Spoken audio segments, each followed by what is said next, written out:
Paul Balow is the founder and CEO of Phone Interview Pro, which is a service for job seekers who want to perfect their telephone job interviewing skills. He recognized that while resume and interview preparation, target company research, and those kinds of things are certainly offered frequently by outplacement firms or career counseling organizations, the importance of the phone interview is often either overlooked or not touched upon to the degree that it plays a role in job search. And in response to this, Paul has created a 250-plus point phone evaluation that is brand new and has not been seen before in the career services industry. So it's not only a new company, but in a way a kind of a new industry, if you will, which is kind of exciting. And the real excitement generated by Phone Interview Pro is really going to come from those who have the ability to hone their skills in using that service. And I don't think I have to say a lot more than that in this environment. Certainly more than ever, if I'm a candidate, that initial contact may very well come to me, certainly on the screening process, may very well come via the telephone. And since the job of recruiters or anybody who calls you is to screen you out, not screen you in, this step in the process is obvious. So what we're going to cover today is something called understanding the dance of the phone interview. The second thing we're going to cover is how to perform a world-class phone interview. And third, we're going to look at how you prepare, how do you conduct the interview, and then after the interview. The information I'm going to share with you is conducted by my research, where I surveyed over 500 senior executives and surveying them and identifying what really they want to hear from us to make sure that we're memorable, and what they really find annoying when they're actually conducting phone interviews.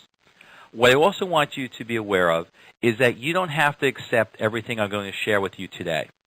I can almost guarantee you may not like everything I say. But what I'm going to share with you is based off of clinical research. So you don't have to take it from word for word, but I want you to do is at least have an open mind. They don't love us yet.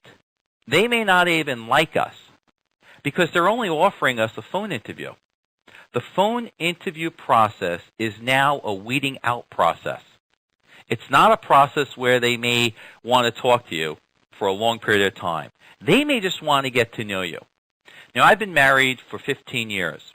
If I never said hi or hello to my wife or dropped books in college or bumped into her, to start that conversation, I would never have been married for 15 years. So the phone interview is the beginning of a long and prosperous courtship with an organization. And you're going to have to start thinking that way. What we need to do during the phone interview is transfer or transform voice into action. That voice into action equation. What you want to make sure is that you're identifying where this person's mind is and where they want to take you in the conversation. You need to get to the point as soon as you can. If someone says, Dave was kind enough to share with you that it's raining, right? So Dave didn't say, it's raining out. It's been raining out for 5 hours, and I think we got 7 inches of rain here in Connecticut. What he said was, in Connecticut, it's raining. What you want to do is be able to get to the point very clearly, very effectively, in a few words. And this is indicative of smart people. When you're talking on the phone interview, I like you to use graceful, poetic, clear words, because the goal here is for you to create mental real estate in the other person's minds. Now, the only way you do that is through the words you use. Think about if I said the word, there's a beautiful rainbow with the sun shining through. You have a picture of a rainbow with the sun shining in your mind. We want to do the same thing to the person who's conducting the phone interview, to have a professional image of you in their minds. And the only way we create this is with our voice, and our tone, and our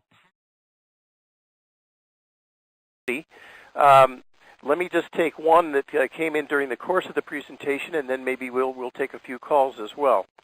Paul, this came in from Mitch, and he said, I noticed that you use anecdotes to create image in order to make your point and persuade. Would you recommend using that technique in the phone interview? Absolutely.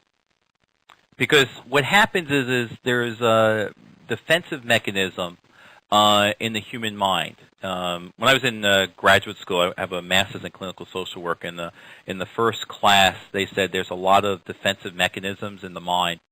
And one way to get through this defensive mechanism is stories. So anecdotes are like little stories. The human mind loves stories. A phone interview is like a story.